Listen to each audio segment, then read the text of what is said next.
شبایی که کنار گهواره سیلا جای تا سر نمیخوابی مادر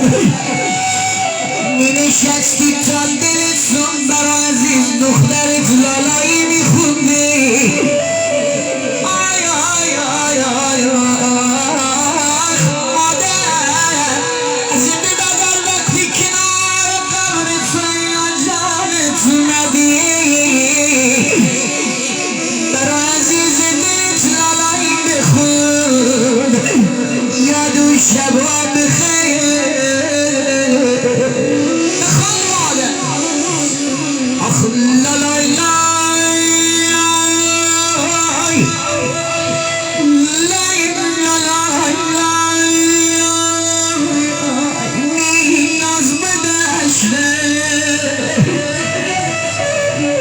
الهی هیچ مادری داغ جوان نبینه آخ